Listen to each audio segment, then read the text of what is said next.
बड़ी खबर यह है कि खान सर सरेंडर करने के लिए पटना सिविल कोर्ट पहुंच चुके हैं। ये बड़ी खबर है इस वक्त की, इस पूरे मामले से जुड़ी हुई। फायरिंग मामले में सरेंडर करने पहुंचे हैं खान सर। खान सर पर कदमकुआं थाने में कल दर्ज हुई थी एफआईआर। फैसल उर्फ खान सर पर आर्म्स एक्ट में ये एफआईआर दर्ज हुई है। और ये एफआईआर दर्ज कब होती है? जब वो वीडियो सामने आता है जिसमें खान सर के कोचिंग सेंटर के गार्ड्स लगातार फायर कर रहे हैं। और इसी के बाद पुलिस ने जो है ये मामला दर्ज किया। इसमें एफआईआर खान सर के खिलाफ दर्ज की गई।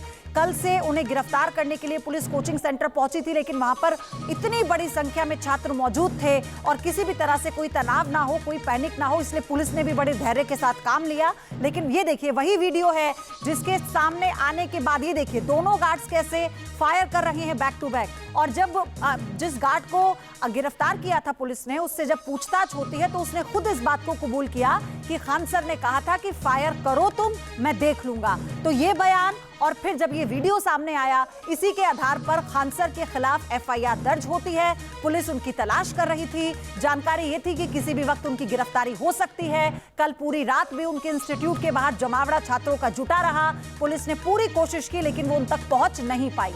अब खबर ये है कि Khan sir Patna civil court पहुंचे हैं सरेंडर करने के लिए। फायरिंग मामले में सरेंडर करने के लिए पहुंचे हैं खान सर। कदमकुआं थाने में कल एफआईआर दर्ज हुई थी। आदित्य मेरे सहयोगी इस खबर पर हमारे साथ जुड़ चुके हैं। आदित्य बताइए क्या अपडेट है, पहुंच चुके हैं क्या कोर्ट?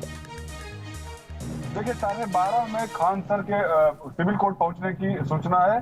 फायरिंग मामले में लगातार जिस तरीके से पुलिस की दबिश उनके खिलाफ बढ़ रही थी, इसी को देखते हुए कल रात भर पुलिस उनके खिलाफ कहां वो बैठते थे, कहां जाते हैं, वहां पर पुलिस की दबिश हुई थी। रात भर उनके जो समर्थक छात्र हैं वो भी सड़कों पर थे।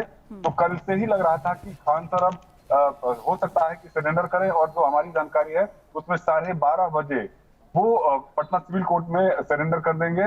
उनके जो समर्थक हैं वो पटना सिविल कोर्ट पहुंच गए हैं और अब से कुछ देर के बाद Khan sir Patna civil court में सरेंडर कर देंगे। आदित्य, कल पुलिस ने बहुत देर तक रात भर प्रयास किया कि किसी भी तरह से खान सर उन्हें मिल जाएं, लेकिन छात्रों का इतना बड़ा हुजूम था कि वो अंदर भी नहीं जा पाए, उन्हें जाने नहीं दिया गया। तो ऐसा तो है नहीं कि कोर्ट सरेंडर करने पहुंचे तो खान सर ने तैयारी अपनी नहीं की होगी। तो आगे आप इसमें क्या देख रहे हैं? पुलिस इस मामले में एफआईआर दर्ज कर चुकी है, अब क्या होगा? देखिए जिस तरीके से लगातार 2 दिनों में घटनाक्रम बदली है और खान सर के ऊपर जो प्रेशर बना है, कल दिन भर पटना पुलिस की टीम उनके जो कोचिंग के सेंटर हैं वहां पर मौजूद थी और देर शाम में 50-60 की संख्या में पुलिस बल के जवान वहां पर पहुंचे। और उनके समर्थक जो छात्र थे उनको लगा था कि रात में ही खान सर की गिरफ्तारी हो जाएगी। इसी को देखते हुए सैकड़ों की संख्या में जो उनके समर्थक छात्र थे वो पटना की सड़कों पर आए और रात भर वो उनके कोचिंग सेंटर के बाहर में ही मौजूद रहे। तो कल रात से ही लग रहा था कि अब खान सर की मुश्किलें लगातार बढ़ती हुई दिख रही हैं और यही कारण है कि संभवतः उन्होंने अपने अधिवक्ता यानी उनके जो लॉयर हैं उनके सलाह पर ही सरेंडर करने का फैसला लिया है। और कल दोपहर में लगभग 1 बजे उनके जो एडवोकेट हैं वो वहां पहुंचे थे।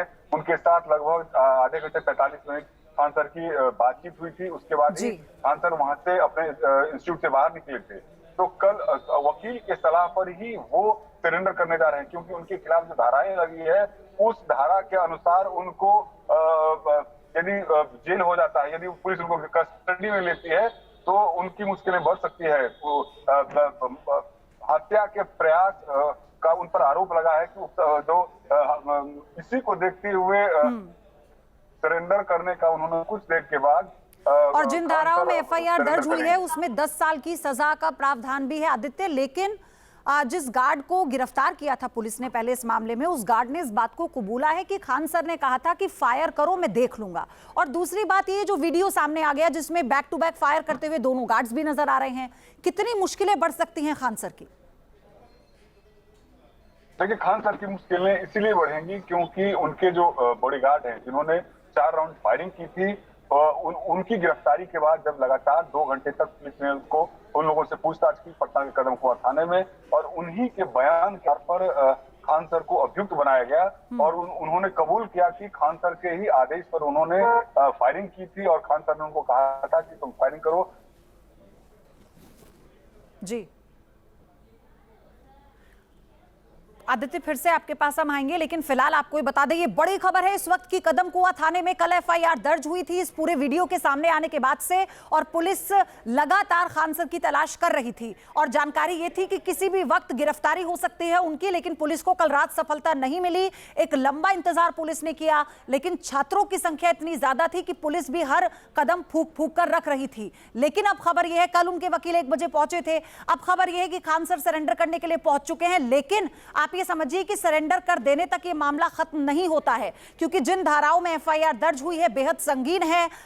ये जो है इसमें 10 साल तक की सजा का प्रावधान है, और जो वीडियो सामने आया ये पूरा विवाद दरअसल 2 कोचिंग सेंटर को लेकर है। एक खान सर का कोचिंग सेंटर और एक उनके बगल में जो कोचिंग सेंटर चलता है उसे लेकर ये विवाद था दोनों के अंदर। और जब उनके मालिक को गिरफ्तार किया गया तो उनका ये आरोप था कि खान सर ने खुद इस साजिश को अंजाम दिया है। यानी क्या स्टैंड था दूसरे पक्ष का वो हम आपको बता रहे हैं, क्योंकि गार्ड से मारपीट के बाद पुलिस एक्शन में आती है। खान सर अपने छात्रों को खुद कहते हैं कि अभी पढ़ाई नहीं होगी, बंद किया गया है क्योंकि हम तैयार नहीं थे, हम पर कोई हमला हो सकता है। तो फिर उन्हीं के स्टेटमेंट के आधार पर पुलिस ने मामला दर्ज कर इस पूरे मामले की जांच को आगे बढ़ाया। लेकिन फिर जब वीडियो सामने आया तो इसका दूसरा पहलू सामने आया, और फिर खान सर इस स्टेटमेंट को बदल देते हैं। 360 डिग्री ये मामला बदल जाता है कि फायरिंग हुई थी या नहीं, और इस वीडियो के सामने आने के बाद पुलिस एफआईआर दर्ज कर लेती है। आदित्य फिर से जुड़ चुके हैं हमारे साथ, थोड़ी टेक्निकल प्रॉब्लम हो रही थी। आदित्य, आप ये बता रहे थे कि किस तरह से मुश्किलें बढ़ सकती हैं खान सर की, सरेंडर कर देना ही कोई यहां तक कि ये मामला खत्म नहीं हो जाने वाला है। देखिए, सरेंडर करने के बाद भी उनकी मुश्किलें खत्म नहीं हो सकती हैं, क्योंकि उनके ऊपर जो धाराएं लगाई गई है उस धारा में कम 20 दिनों को वो संभवतः जेल में रहना पड़ सकता है। और यही कारण है कि वो अपने एडवोकेट के सलाह के बाद ही उन्होंने निर्णय लिया। कल जिस तरीके से पटना पुलिस एक्टिव थी, जगह जगह उनको तलाश की जा रही थी, रात भर उनके मोबाइल को सर्विलांस पर रखा गया कि आखिर उनका लोकेशन कहाँ है, लेकिन उनका मोबाइल ऑफ था और यही कारण था कि उनका सर्विलांस पता नहीं चल पाया। लेकिन सबसे बड़ी बात है कि उनके जो समर्थक छात्र हैं उनके बीच में अभी भी इस बात को लेकर के नाराजगी है कि खान सर की गिरफ्तारी क्यों हो रही है। हालांकि उनके जो गार्ड हैं, उनके गार्ड के जो कबूलनामे के बाद ही खान सर को अभियुक्त बनाया गया था। और लगातार जिस तरीके से 2 तारीख को, आपको याद होगा कि 2 तारीख की घटना हुई थी, 2 तारीख को खान सर ने ही कहा था कि 8 से 10 राउंड फायरिंग उनके सामने में की गई, उनके गार्ड को पीटा गया, उनके कोचिंग में जाकर के तोड़फोड़ की गई। और 12 घंटे के बाद जिस तरीके से नया वीडियो आता है, हालांकि ज्ञान बिंदु कोचिंग सेंटर के संचालक हैं रोशन आनंद, और उनके 2 समर्थक की 3 तारीख को ही गिरफ्तारी हो गई थी, लेकिन 4 तारीख को पूरा मामला पलट गया और एक नया वीडियो आया। इस वीडियो में खान सर के समर्थक गार्ड के द्वारा ही फायरिंग की बात की गई थी। उसके बाद खान सर बैकफुट पर आए, उन्होंने ये भी हवाला दिया कि यदि किसी के जान पर खतरा होता है तो क्या वो हवाई फायरिंग नहीं कर सकता है क्या। आपके मोबाइल पर तुरंत आएगी ब्रेकिंग न्यूज, स्क्रीन पर सबसे पहले दिखेगी बड़ी खबर, देश दुनिया की हर खबर एक जगह। अब आपके मोबाइल पर तुरंत फटाफट इंस्टॉल कीजिए न्यूज नेशन ऐप और रखिए खुद को अपडेट।